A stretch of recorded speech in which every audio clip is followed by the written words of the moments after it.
through the topic of geometric design. We have covered. Takes so much to eat and chocolate. Okay, we have covered horizontal curves.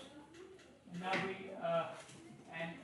in the last lecture we discussed different types of horizontal curves, and we discussed vertical curves as well. And we said the vertical curves have a parabolic shape, so we have to use the equation of the parabola to calculate the different elements of the curve, and we did this in the example which you see on the slide here. Today we are going to move towards the design of the vertical curve, and the most important element of design, which I already mentioned earlier as well, that is the side distance. Okay, why it is more important? Because why side distance is more important than anything else? To avoid the accident. Okay, it's actually related to safety, so safety comes first. The equations, okay, so what do we do with the vertical curves to ensure the side distance? Now if you see this picture, it's not so clear here.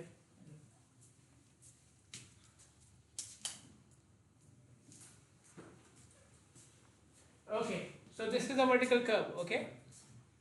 This is a vertical curve. What type of curve is it? Yeah, but you have two types, right? Which type is this one? Crest. Yeah. You just came. Relax. Crest. See? You see the crest curve now? Okay. So it's a crest curve, okay? Now can you see the other side of the curve? We cannot, right? What's the reason? The curvature, right? The reason is the curvature. Okay, the curvature is very sharp, means the curve is short. Okay, the curve is like this, it's short. Okay, so I cannot see the other side. But if I make the curve smoother, longer, okay, then it will become easier to see, right? Okay, so we play with the length of the curve. We play with the length of the curve, or we adjust the length of the curve according to the side distance we need. So these are the equations we can use. Okay, in this equation you see ds, which is the side distance, and you see capital A. Capital A is the absolute difference of gradients. Okay, capital A is the absolute difference of gradients. So whatever the sign is, plus minus, you will take the absolute. Okay, so two equations for crest curve, two equations for side curve. So these are the two main types we have. So if I have a crest curve, then I have two options, right? Okay, I have two options. So I will select the equation on the basis of the condition. Okay, if ds is more than the length, I will select this equation. If ds is less than the length, then I will select the other equation. Okay, so you need to know the type of curve, and you need to know which of these conditions is applicable to your curve. Clear? Okay. So in driving these equations, coming up with these equations, they have made some assumptions, or they have taken some critical cases. For example, the height of the driver and the height of the object are fixed, okay, for the car driver. Okay, so the height of the object is the height of the driver is taken as the height of the car driver. Why the car driver? Why not the bus driver or the truck driver? Majority, yes, it could be one of the reasons. Anything else? You think car drivers are in majority, which is fine. Any other reason? Why it is most critical? Its line of sight is higher. Okay, so truck drivers have more side distance compared to car drivers, and they are more and they are faster as well. Okay, cars are faster. So some of the reasons why would you pick the car driver. Okay, so this is for the height of the driver, the line of sight. Then the object is again with reference to a car. Okay, it's taken as the tail light of the car. The height of the object is taken as the tail light of the car. Okay, And why again? Why the car? Why not the truck? Same reasons. Okay, they are more, they are faster, they are lower, and so on and so forth. Okay, so they have taken the most common case here, which is a driver looking at another vehicle. Okay, and the vehicle for the driver and the other object, they have taken the most common, the critical case. Okay, some more points about these equations. So we said this one is what? Which type of curve? A crest curve, right? So you can see the curve, you cannot see the other side of the curve, whether you have light or you don't have light. Okay, you cannot see it because the curvature is blocking. Okay, so for the crest curve, the curvature itself is a critical case. Okay, it doesn't have anything to do with the environment. For the sag curve, okay, for the sag curve you are going downward, right? You're going like this. Okay, so there is no curvature blocking your line of sight. Clear or not? Okay, what's the sag curve looks like?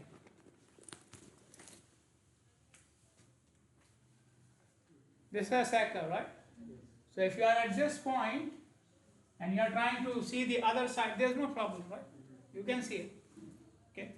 The problem comes during the night time. Okay. When you don't have lights and the headlights basically help you to see. Only the headlights, no other artificial lights or no other sunlight or something. Okay. So if the headlights are going in this direction, then you can only see up to here. Clear? Okay. So for the crest curve, for the sag curve, this is the critical case. So the equations, these equations are designed for the sag curve when they have no other source of light and they are relying on the headlights only. Clear? Okay. Okay, let us look at this example. We have the length of the curve which must be found using 5% and 2% gradient. Design speed 60 miles per hour. Driver reaction time is 2.5 seconds and they are using normal stopping standards which are given by AASHTO.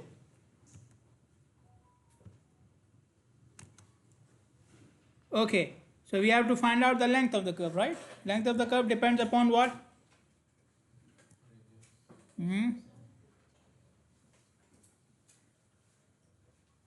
Whatever. Yeah. What? Degree of curvature. Very good. Before that, you said radius, right? Very good. Why is it laughing? He said circle. Huh? He said circle. Yes. Yes. You were saying something? Direction of the curve. Yes, we must know the type of the curve. Yes. Okay, so 5% and 2%, which type of the curve? Crest curve. Okay, it's a crest curve going from higher to lower. It's a crest curve. Okay. Then we need what else do we need? We are using these equations, right? We will use one of these equations. So what else do we need? We need the side distance. Okay, so we need to know the side distance.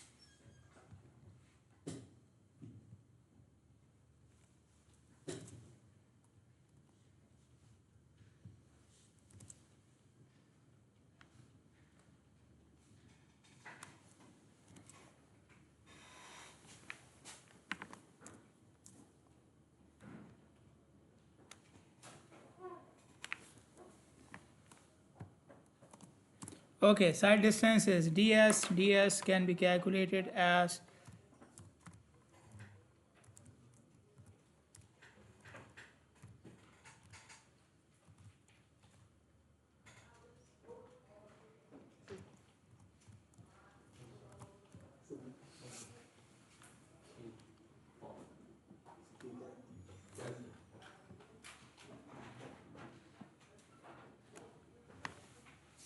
okay. So v means a speed. Okay, speed is given as 60 miles per hour. T is the perception reaction time, the normal value, which is already written in the question as well, 2.5 seconds. And we need f. Sorry, it should be capital F. Okay, they are saying we will use AASHTO recommended values. Okay, so then the capital F is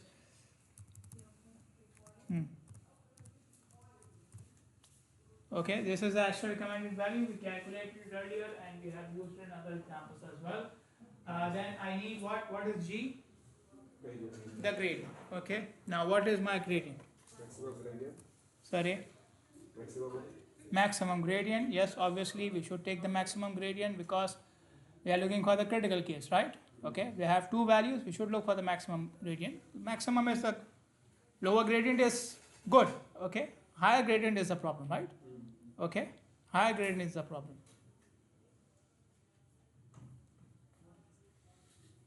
Got it or not? Okay. So, which gradient is higher? 5. Okay. Now, which direction is the problem? Upward or downward? Upward. Why? We are talking about side distance. Okay. Downward. Stopping side distance. Okay. Where do we need more side distance? More distance to stop? Upward or downward? Down. Okay. So we will take -5.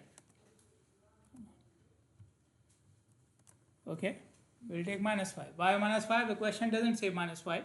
But we know if one side is +5, the other one should be minus. Okay, so we'll take the most critical case, which is going downward with maximum gradient. Okay, so that will be -5. Okay, so how much is ds?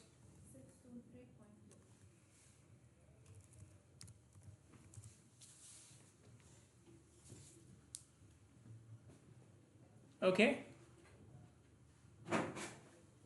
That is correct? Okay. Now, A, as I mentioned, is the difference of two gradient with absolute. So, is 5 minus 2. Okay, now 5 is in percentage, 2 is in percentage, 3 is also in percentage, but wherever we use capital A, we use it as it is. Okay, so we'll use 3. Okay, we will use 3, whatever it is, 1, 2, 3, whatever it is. Okay, you don't have to make it point something ever. Okay, yes, we will use 3 as it is.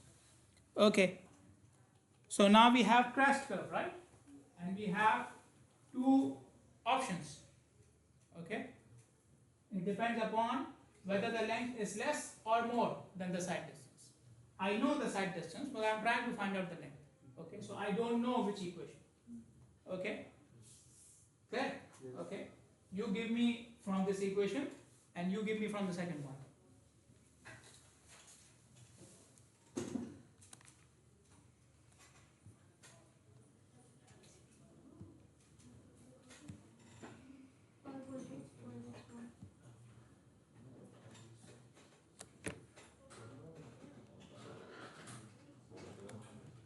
Okay, L1, how much? 518.1. Okay, now this is from the first equation, right? First equation said side distance should be more, length should be less. Okay, so how much is my side distance? 600. Okay, and my length is 500. Huh? Okay, so we meet the condition. And what was your value? 539.9. How much? 5? 539.9. 539.9. Okay, so if somebody used both the equations, he would know which condition is true and which value to take. Okay, so obviously 539 is less than the side distance. Okay, so this condition cannot be true. Okay, so I have to take the value from this condition, which is this one. Clear? Okay, so final what? The side distance equal to the length. Take whatever you want.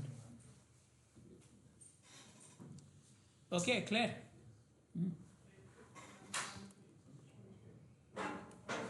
Okay, now we are moving towards the third part of the alignment, which is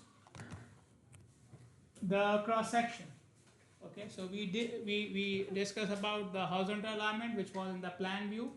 We discussed the vertical alignment, which was the profile view, and now we are discussing the cross-sectional elements, which are in the cross section. Okay, so cross section, then you cut the section of the highway at 90 degrees from the length. Okay, so this list has some common elements of the cross section, but at a particular point for a particular project, the highway can have more than them or less than them. Any street or highway may not have all of them. Okay, a very common example is median. Okay, the highway may or may not have a median. Okay, so these are the common elements. So we have the travel lanes. Okay, then after the travel lanes we have the shoulders. After the shoulder we have the side slopes. Then on the sides we have the curves. Okay, like what you see for the sidewalk. Okay, or any blocks which you have, any small blocks which you have used on the side. Then we have the median barriers which are in the middle.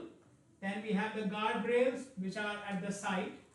Okay, and then we have the drainage channels which can be in the middle or which can be on the side. So this type of cross section which you see in the figure here with the dimensions, I believe there are no dimensions here. Yes.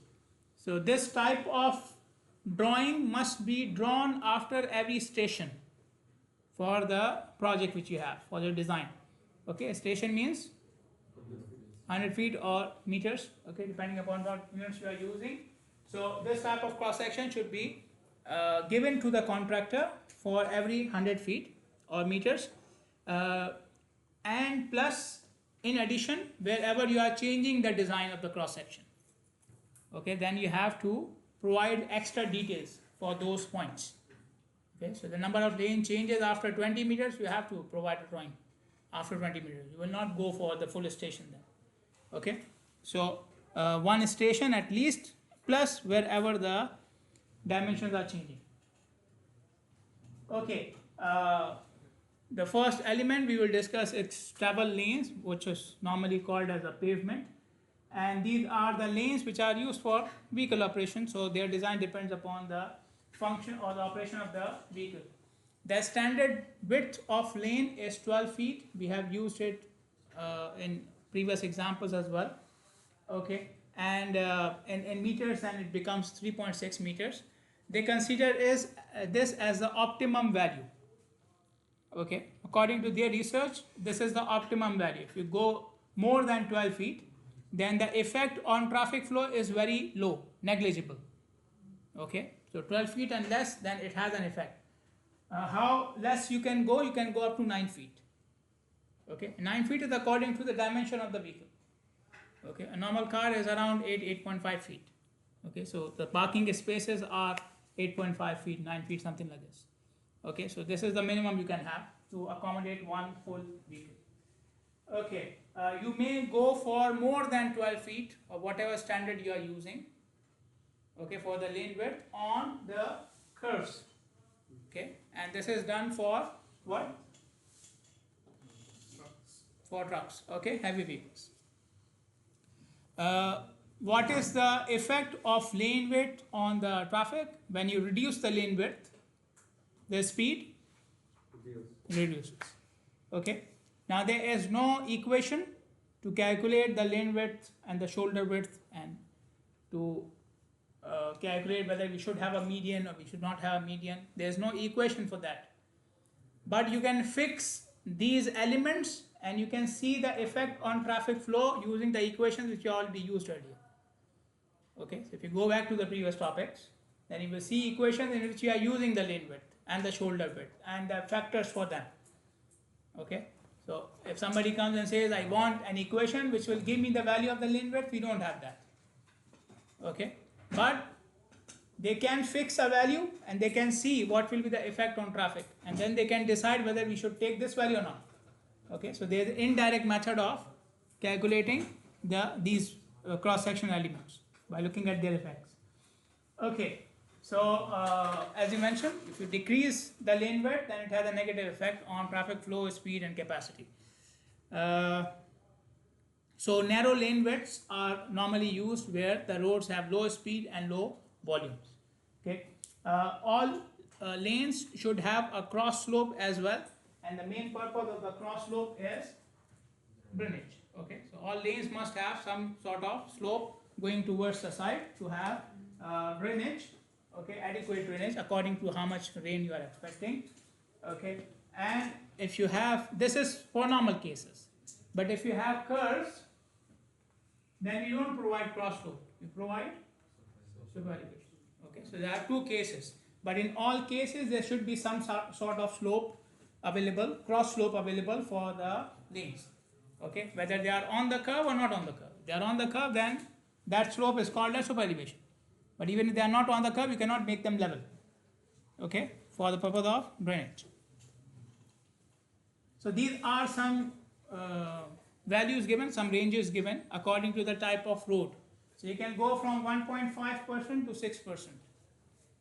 Okay, if your road is high speed road, high quality pavement, okay, then you should reduce the cross slope. Okay, because more slope means there is more chance of vehicle slipping or sliding or overturning or something. So we reduce this chance by reducing the cross slope.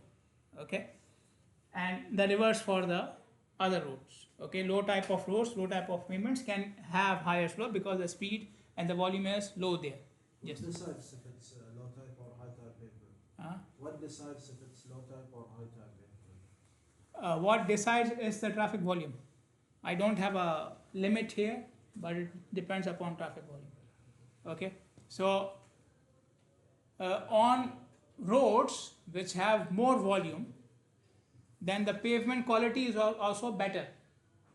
Okay, the mix which is used in these pavements and the number of layers which is used in those pavements is usually higher or higher quality. Okay, so with higher quality pavement, then the chances of water penetration is less. Okay, so that's why we can afford to lower the cross slope, because there is more resistance to penetration from the pavement. If you have low quality pavement, then the chance of penetration is also higher.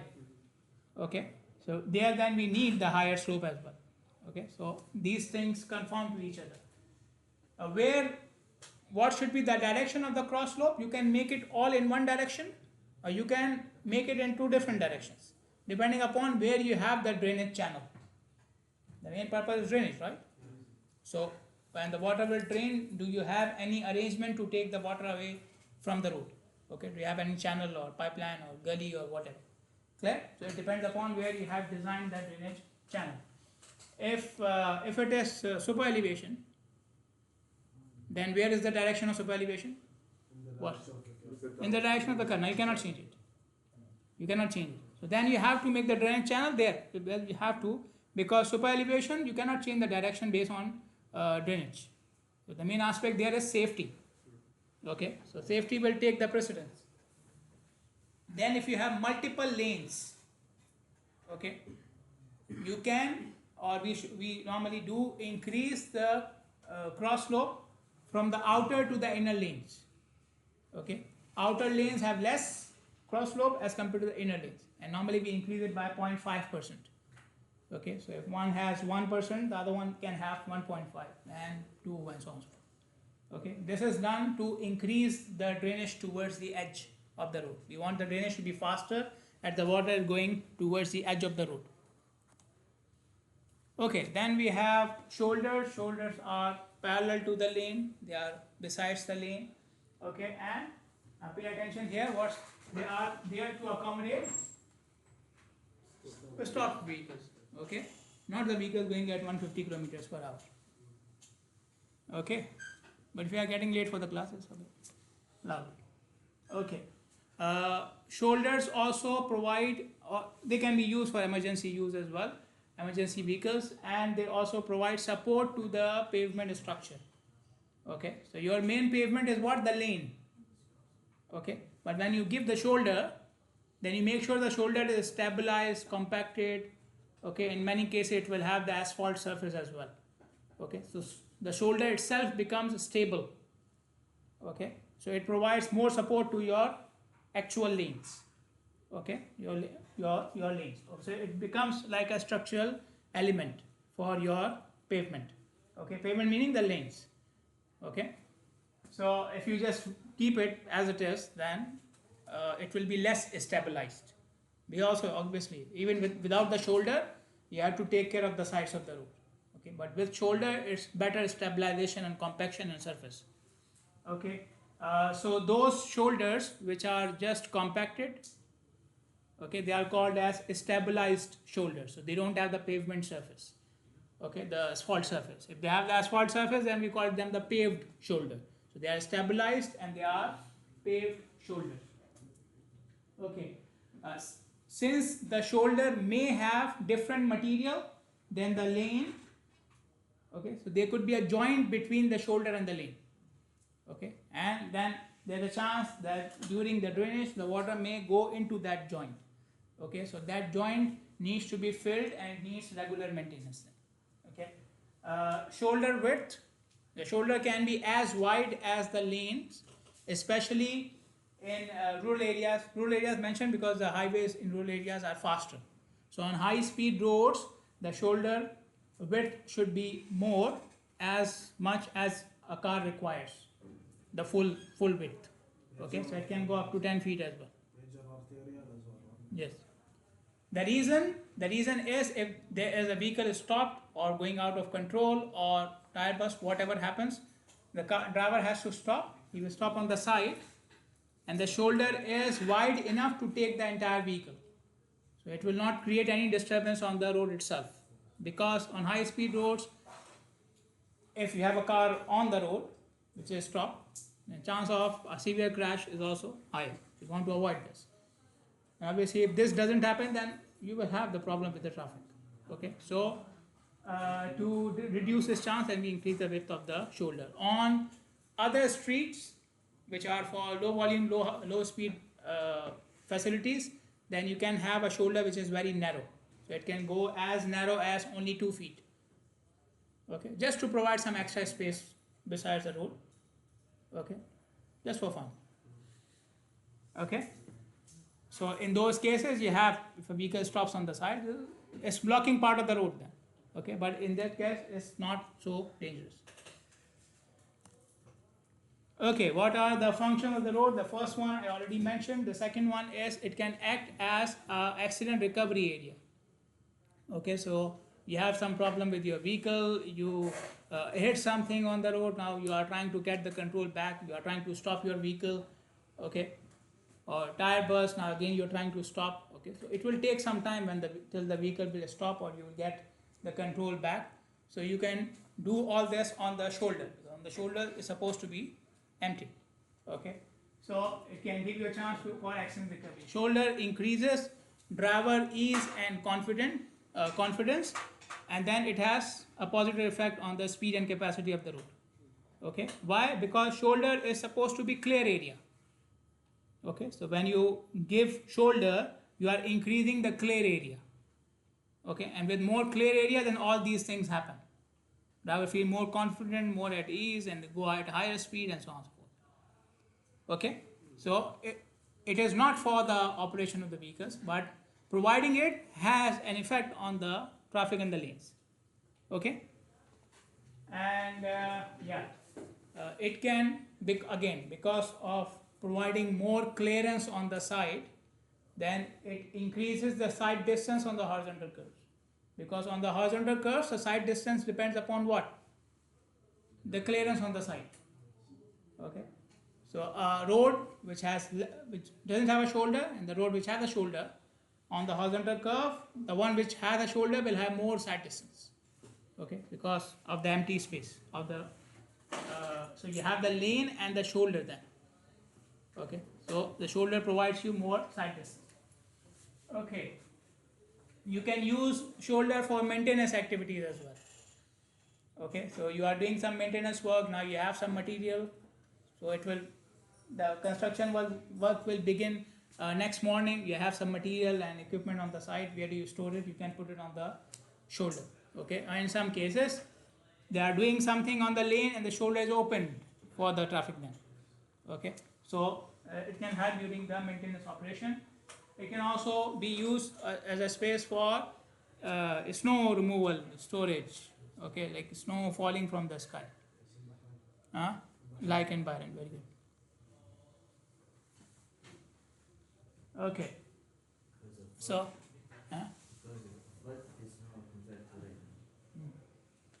think whatever you like, be happy. Okay, so they have to dump it somewhere.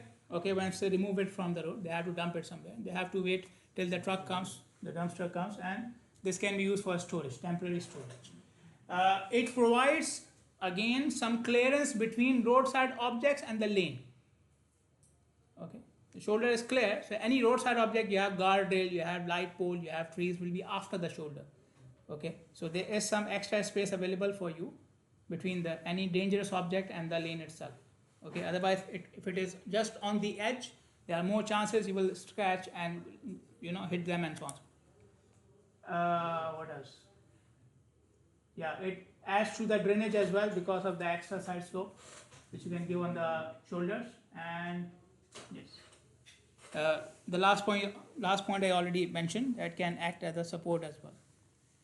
The cross slope on the shoulder depends upon its material. So you have a shoulder which is made up of bitumen or asphalt. You can see the side slope or the cross slope is same as the cross slope of the road. Okay, because bitumen has more or better resistance against water, so you can have a lower side slope or cross slope. Then if you have other material, grass or stone or gravel or something, okay, then those material are loose material, so you need better side slopes so that water flows quickly.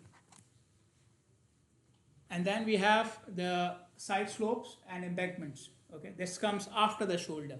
If you have some difference between the ground level and the road level, so you have to fill this difference, right? Okay, so if you are going down from the road to the ground, if you are going down, then this is called side slope. Okay, from the road to the ground, if you are going up, then this is called the embankment.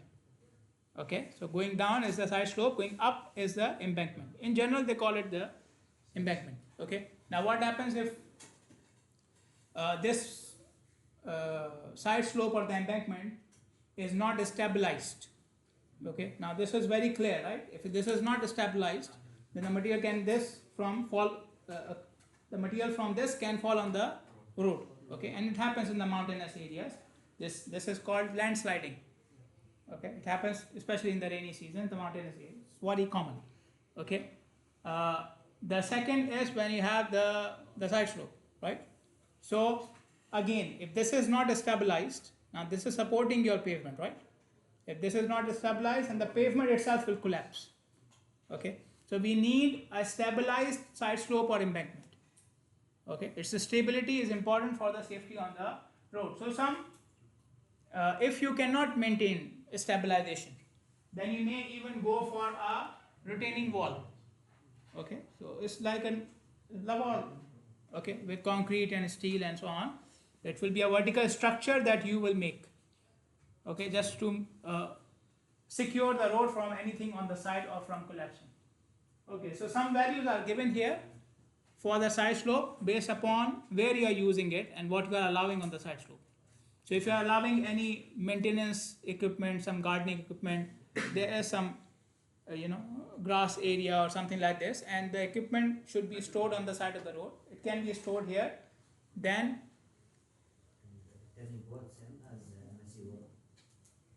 what is MSC? Tell me. What is MSC? Tell me. How can I tell? But it's a shortcut for the middle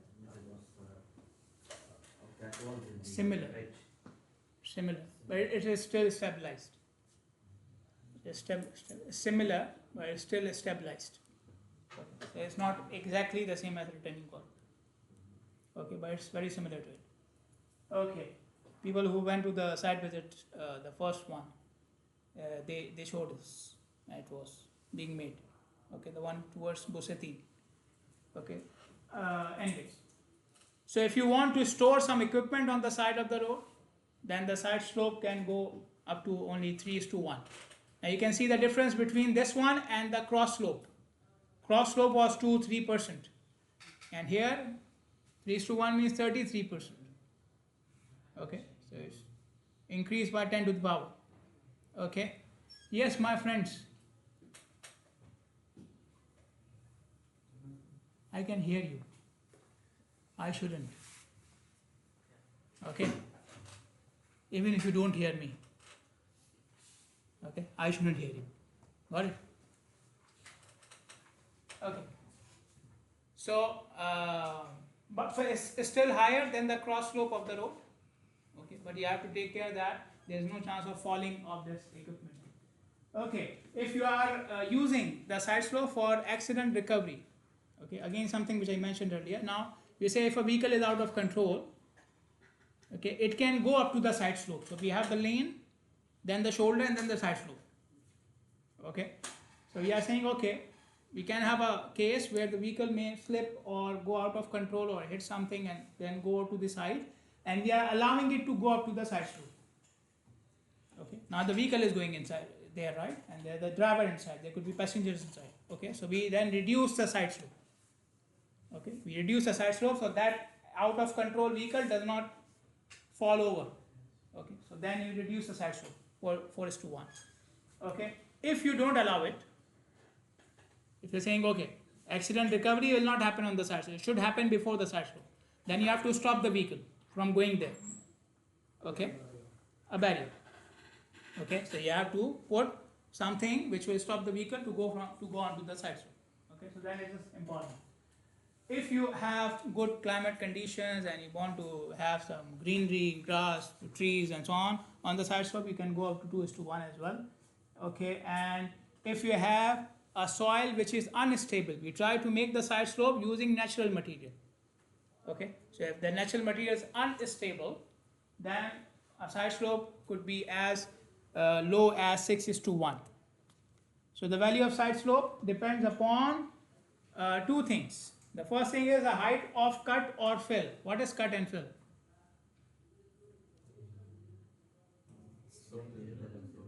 Huh? The difference between the ground level and road level. The difference between ground level and the road level. Okay. So as you can see, and so the next factor which affects the side slope is the terrain. Okay. So the height and the terrain. You can see when the height increases, we increase the side slope. Okay. Why? To cover less ground. When you have more height, when you reduce the slope, then you need less distance, right? Okay. So in order to reduce the space required to cover this, okay, so we make it steeper. Okay. And when it goes from level to steep terrain, you can see again the side slope is increasing. This is following the terrain. So I already mentioned for vertical curves as well. We follow the terrain. If the terrain is naturally steep and you try to make the side slope less, it will have more cost. Okay, the terrain is already steep, so maintaining a steeper slope is much easier. Okay, and cheaper as well.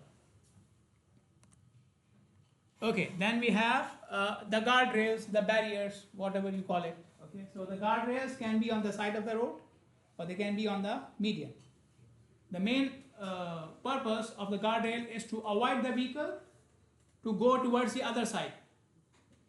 Okay, so there could be some objects, and the vehicle, if the vehicle goes and hits those objects, then it could be dangerous for the driver or even for the other driver. The object may fall on the road. Okay, like a pole or a tree or something. So wherever you have these objects, you can provide a guardrail, or there could be other road users like pedestrians and bicyclists, and you want to save them. Okay, in that case again we can use the guardrails. This is on the side. We use the guardrails on the median as well, the barriers on the median as well. Okay, and this is especially used where the median is very narrow. Okay, or the median has some objects. There could be trees and poles on the median as well, right? So in those cases, the guardrail is used on the median. Okay. If the median is wide, okay, it's wide enough and it's clear of any object, you may allow the median to be there without the guardrail. Then it can be used for like in place of a shoulder, or even you guys know, right? Like a parking area, right? Much easier to park on the median, right? And directly come on the fast lane. So, but it's only allowed when the median is wide enough. Okay, so they have given here a value as well, 20 feet. Okay, so if the median is so wide, then you can provide it and clear. Okay, then you may provide it without the guardrail. The purpose of the guardrail is to, one purpose I already mentioned, to stop the vehicle from going to the other side, the other direction or the side of the road. Okay, and the other purpose is it should be built in a way, it should cause as less damage to the vehicle as possible. Okay, so a small impact should not cause much damage. It should actually give the driver chance to take the control back of the vehicle and go back towards the road. Okay, How can that happen? it should give the chance. Like if you are just going, if just a scratch, okay, like you just touch the guardrail, it should not be so hard that now I cannot do anything. I have, like, the car is banged now. Okay, so What is better, concrete or just steel? What is better, concrete? reinforced concrete, That's it. same. Okay, the type of guardrail depends upon two things: the material and the shape. Okay, the material and the shape. You can have steel, wood, and concrete. Okay, three types of material are generally used: steel, wood, and for the guardrail. Then you will see some temporary barriers as well. Okay, those are temporary. They're made of other materials, but mainly steel, wood, and concrete. Okay, and you can see them. Okay, so this is steel, this is concrete, this is steel, this is wood. This can be wood or steel, any one of them. Okay, and then you can see the difference in this shape as well. So the first one is called as W. This one is called as boxed out W. So it's much wider. The top of the guardrail is much wider. Okay, and this one is concrete. Okay, they do not give this shape any name because they don't know, and I don't know. Okay, and this one is again boxed out with wood, and this is box beam. Okay, now which one to use where depends upon whether you have the space. And speed. Okay, and the speed. Yes. So where you have seen the concrete one? Arterial. Huh? Arterial. RTS, anywhere in the RTS?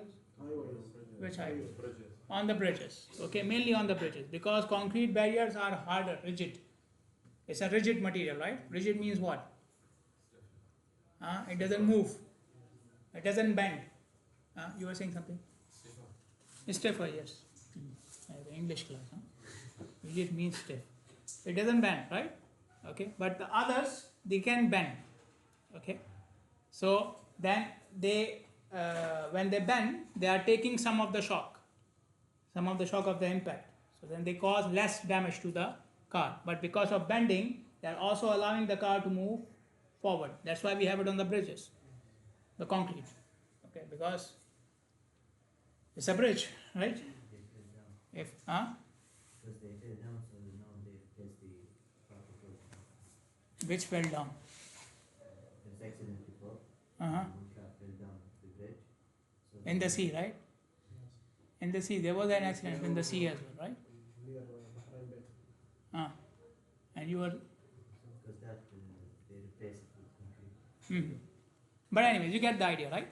Okay, so it depends upon the speed, yes, and where you are using it. Okay, the other ones, they will have less impact on the vehicle, so less dangerous, but at the same time, they have less force as well to stop the vehicle.